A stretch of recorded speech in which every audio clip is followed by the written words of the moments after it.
नमस्कार। आज पनि म तपाईहरु समक्ष यो डाउजिङ सम्बन्धी केही प्रस्तुतिहरू लिएर उपस्थित भइसकेको छु। यो भन्दा अगाडि भिडियोबाट तपाईहरुले पक्कै पनि केही न केही डाउजिङ सम्बन्धी ज्ञान लिइसक्नु भयो भन्ने मैले आशा गरेको छु। भने आज म तपाईहरुलाई यो डाउजिङको जुन टुल्सहरू छ, यो पेन्डुलम मैले विशेष गरी आज तपाईहरुलाई मैले अहिले पेन्डुलमकै सिरिजहरू देखाइरहेको छु। यो पेन्डुलमको जुन यो टुल्सहरू छ, यो डिभाइसहरू छ, यिनीहरूले कतिको प्रभावकारी रूपमा काम गर्छ भन्ने नै म तपाईहरुलाई देखाइरहेको छु। मैले अस्ति पनि केही यो पेन्डुलमहरूले कति काम गर्छ भन्ने देखाइसकेको छु। भने आज पुनः मैले विभिन्न चार्टहरू मैले यहाँ लिएर आएको छु। अनलाइनमा फ्री डाउजिङ सम्बन्धीको चार्टहरू पनि पाउन सक्छौं, डाउनलोड गर्न सक्छौं। तर मैले यहाँ आज मैले आफैले बनाएर केही टुल्सहरू मैले एक्सपेरिमेन्ट गरेका जुन टुल्सहरू छ, चार्टहरू छ, यसैलाई मैले आज तपाईहरु समक्ष मैले प्रस्तुत गर्न गइरहेको छु। एक्सपेरिमेन्ट गर्दाखेरि के पाइयो भन्ने नै तपाईहरुलाई मैले यहाँ प्रस्तुत गर्न खोजेको हो। हामीले धेरै कुराहरू पढ्न पाउँछौं, तर पढेका कुरा सही हो कि होइन र हामीले प्रयोग गर्दाखेरि त्यसको परिणाम कस्तो आयो भन्ने कुराहरू तपाईहरुलाई म यहाँ प्रस्तुत गर्न खोजेको हो। अब यो चार्टहरुलाई म पालै पालो यो जुन पेन्डुलमहरू छन्, यी टुल्सहरू छन्, यिनीहरूले कतिको काम गर्छ भन्ने म तपाईहरुलाई देखाउँछु। यसको लगभग हामीले यसलाई प्रयोग गर्ने तरिकाहरू अस्तिको जस्तै नै हो। तर आज यहाँ विभिन्न चार्टहरू भएकोले फरक चार्टहरू मैले लिएर आएको छु। जस्तै यसमा फलफुल सम्बन्धीको नामहरू छ। अनि मैले यहाँ अल्फाबेटलाई पनि मैले यहाँ आज मैले तपाईहरुलाई प्रस्तुत गर्न गइरहेको छु। यी कुराहरू मैले कसरी प्रयोग गर्छु तपाईहरुले एक भिडियो पुरै हेरेर पक्कै नै ज्ञान लिनुहुनेछ भन्ने म आशा गर्छु। अब तपाईहरुलाई म यो जुन माला छ, यो क्रिस्टलको माला, यसैबाट म सुरु गर्छु। तपाईहरु समक्ष पालै पालो म यो चार्टहरुलाई म प्रयोग गरेर देखाउँछु। मैले यसलाई साइडमा राखे। अब मैले तपाईहरुलाई सबैभन्दा पहिला यो फलफुलसँग सम्बन्धित जुन यो चार्ट छ, यहाँ तपाईहरुले देखिराख्नु भएको छ, यो चार्ट छ, यो चार्टलाई मैले कसरी प्रयोग गर्छु यहाँहरु चाहिँ मैले चार्टलाई राखे। अब हेर्नुस्, यो समाउने तरिकाहरू मैले अस्ति नै भनिसकेको छु। अनि दुईटा पेन्डुलमलाई म प्रयोग गर्छु। सबैभन्दा सुरुमा मैले यो क्रिस्टलको मालालाई प्रयोग गर्दैछु। अब हेर्नुस्, यसलाई समाउने तरिकाहरू मैले अस्ति सिकाइसकेको छु। अब मैले यो चार्टमा अब यहाँ गर्नु पर्दैन, हातलाई सकेसम्म स्थिर नचलाइकन राख्ने प्रयास गर्नुपर्छ। यो सेन्टर पोइन्ट हो। सेन्टर पोइन्टमा मैले यो मालालाई अहिले झुन्डाइराखेको छु। यसलाई मैले स्थिर गर्ने प्रयास गर्दैछु।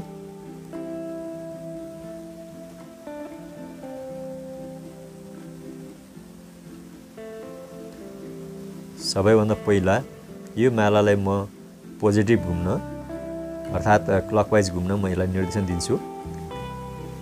क्लकवाइज घुम।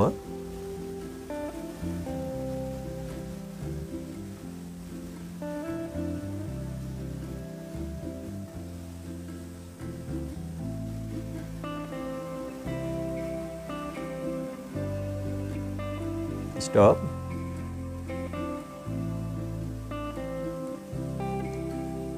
एंटी क्लॉकवाइज घुमा।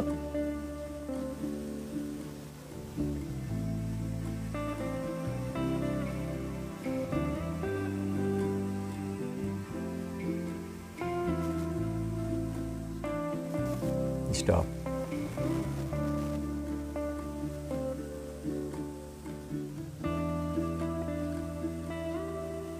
मैंगो कहाँ छ दिखाइदेऊ।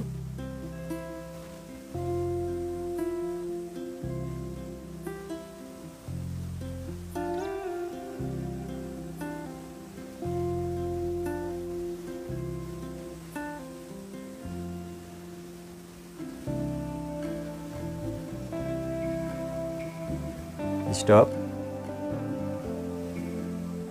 पपाया दिखाइदेऊ।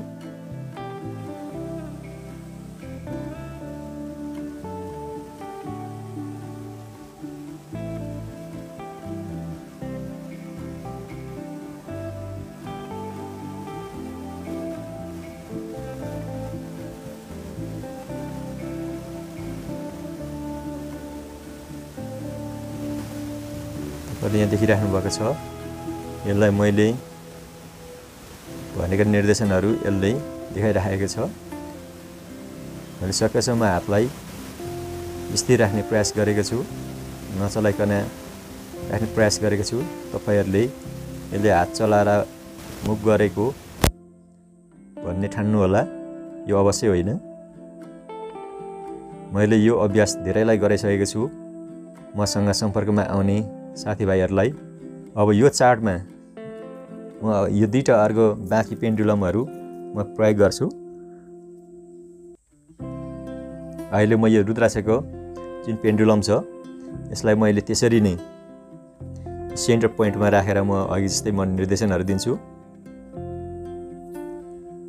ज्याकफ्रुट कहाँ छ देखाइदेऊ।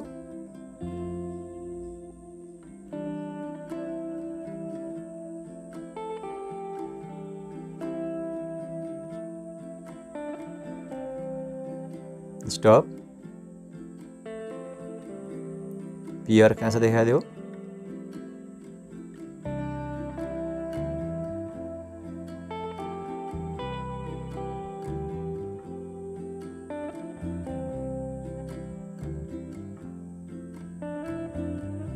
लेमन कहाँ छ देखाइदेऊ।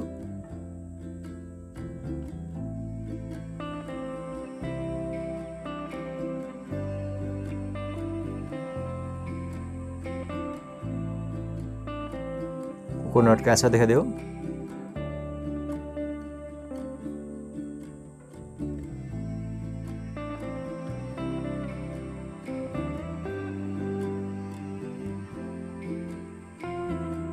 स्टप।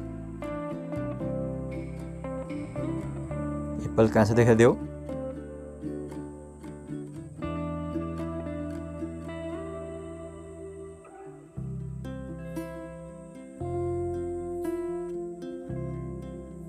स्टप। बनाना कहाँ छ देखाइदेऊ। बनाना।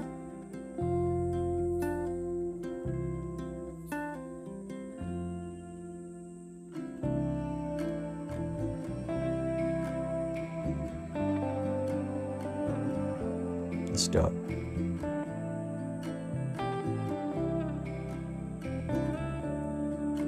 क्लॉकवाइज घुमा।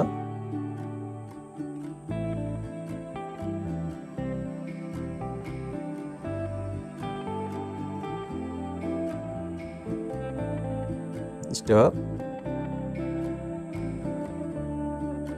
एंटी क्लॉकवाइज घुमा।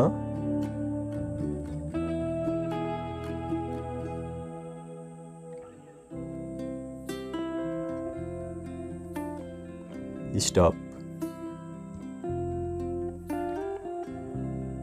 यहाँ तपाईहरुले यो रुद्राक्षको पेन्डुलमले पनि राम्रोसँग काम गरेको देखिराख्नु भएको छ। अब यस पछाडी म यो जुन प्लास्टिकको पेन्डुलम हो, यो प्लास्टिकको पेन्डुलमले कतिको प्रभावकारी रूपमा काम गर्छ यो पनि तपाईले हेर्न सक्नुहुनेछ। अघि जस्तै यो प्लास्टिकको पेन्डुलमलाई पनि म निर्देशनहरू दिन्छु। पपाया कहाँ छ देखाइदेऊ।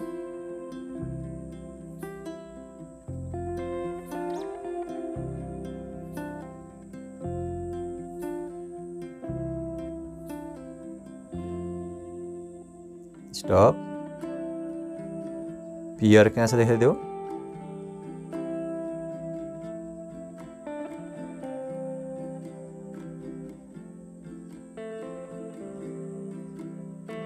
स्टप।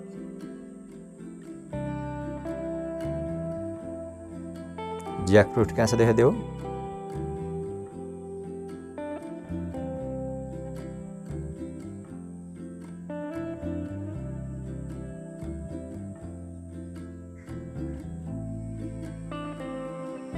स्टप। बनाना देखाइदेऊ।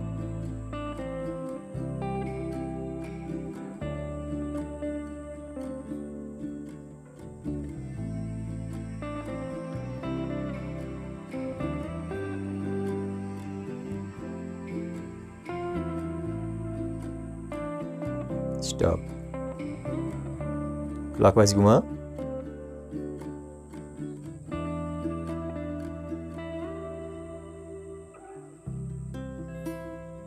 Stop,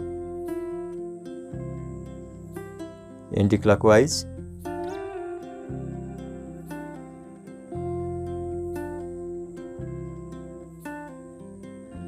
stop.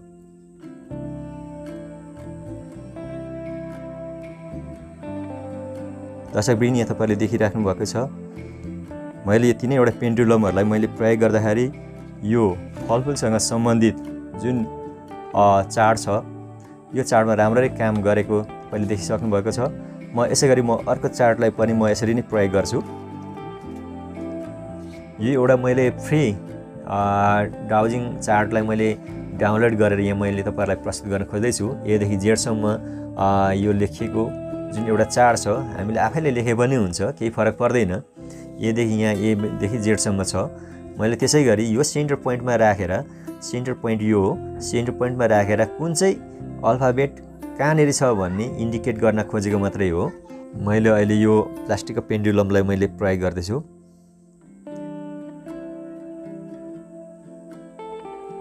यो सेन्टर पोइन्टमा हामीले यसरी पोइन्ट गर्ने, सेन्टर पोइन्टमा राखिसके पछाडि ओ देखाऊ।